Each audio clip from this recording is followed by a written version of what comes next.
Thank you mga kaibon, maraming salamat po. Welcome back sa YouTube channel natin mga kaibon. Kumusta po kayong lahat? For today's video, sasagot ulit tayo ng katanungan ng mga kaibon natin. Ito po, yung unang tanong sa akin ng kaibon natin. Ang tanong, good day po sir. Ask ko lang po tungkol po sa patoka. Okay lang po ba na haluan ng Integra 1000 ang African mix para po pandagdag dami? Salamat po mga kaibon. Disclaimer lang po, ang isi-share ko dito ay base sa kaalaman ko at karanasan ko sa pag-aalaga po ng mga ibon. Sa tanong sa atin kung okay lang daw ba dagdagan ang African mix ng Integra para daw pang dagdag dami. So mga kaibon, okay po yan. Wala pong problema sa pagdagdag po ng Integra 1000 para po doon sa patoka ng mga alaga natin. Pero mga kaibon, meron po akong suggestion na ibibigay po sa inyo. Mas okay po mga kaibon na yung Integra, lagyan natin sila ng separate na lagayan. Mas maganda po kapag gano'n na merong separate na lagayan kumpara doon sa African mix na ibinibigay natin. Kasi mga kaibon, kapag po pinagsama natin yan, halimbawa minix natin silang dalawa, kapag kasi mga kaibon tinuka po yung Integra ng mga alaga natin, minsan kasi nagiging parang durog, parang nagiging pulbos.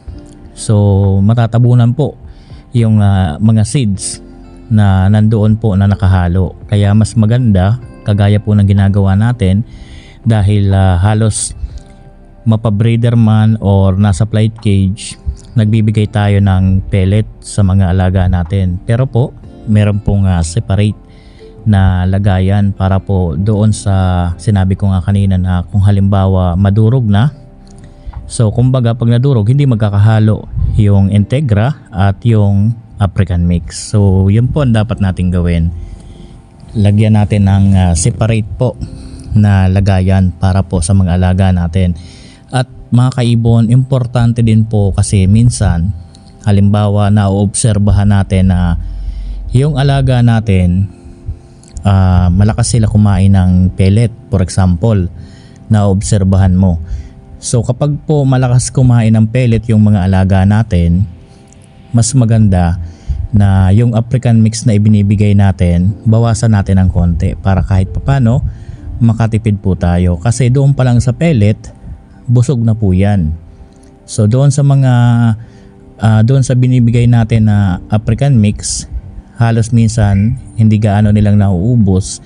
Kaya mas maganda bawasan natin ng konti ang pagbigay sa kanila, at doon sa pagbigay ng pellet na Integra, ituloy-tuloy lang po natin. Kaya mas maganda para ma-observe mo kung malakas bang kumain ng pellet sila at malakas ba kumain sila ng African mix, i-separate mo yung lagayan para ma-monitor mo.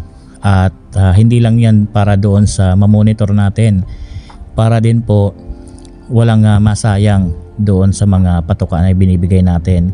Kasi nga kapag nadurog na yan, naging pulbos, halo-halo na, matatabunan po yung African mix na binibigay natin. So yan po yung una na tanong sa atin. Pangalawa, idol, may parisan ako na green opa, split ino cock, ang kapares bayo, muabe opa hen, naglabas sila ng pulang mata. Ano po ang ID ng mga inakay nila? Salamat po. Salamat po and God bless po. So meron si Sir Parisan na green opa, split ino. So naglabas daw ng kulay pulang mata. So mas maganda makita po muna ninyo yan paglaki, kung pale palo ba or Lutino. So kapag po pale palo yan, baka po yung karga po ng parisan po ninyo back to back na yan ay naka-split sa pale palo.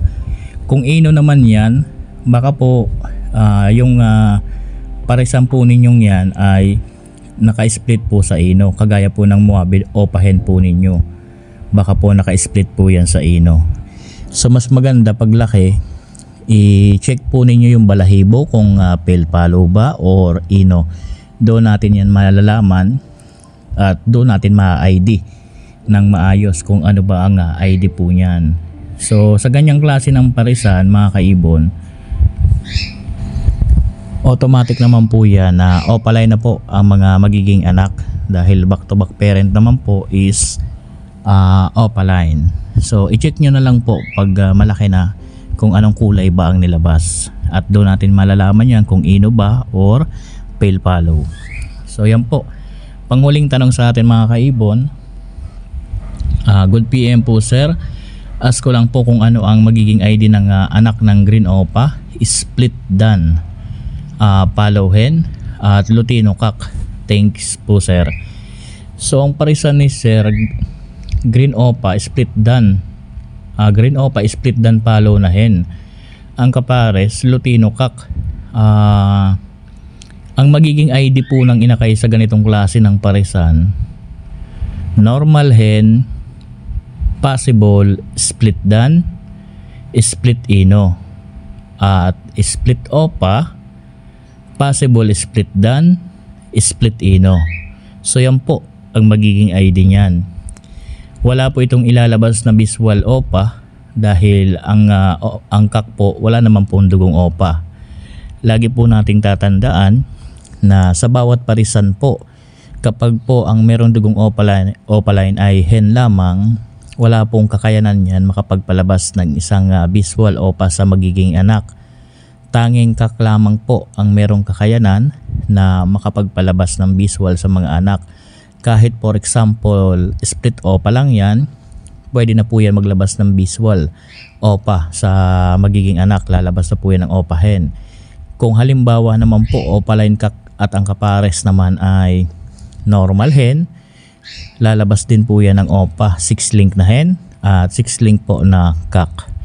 So hindi po ito maglalabas ng visual opa at hindi rin po ito maglalabas ng visual red eye. So yun po ang tanging ID lang ng mga inakay. Normal hen, possible split dan, split ino, at split opa, possible split dan, split ino. So doon sa mga kaibon natin na nagtanong, sana po ay nasagot ko ng maayos po yung mga katanungan po ninyo. Maraming salamat po. Hanggang dito muna po yung video natin. Happy birthday po sa ating lahat mga kaibon. God bless po sa ating lahat mga kaibon. Thank you po.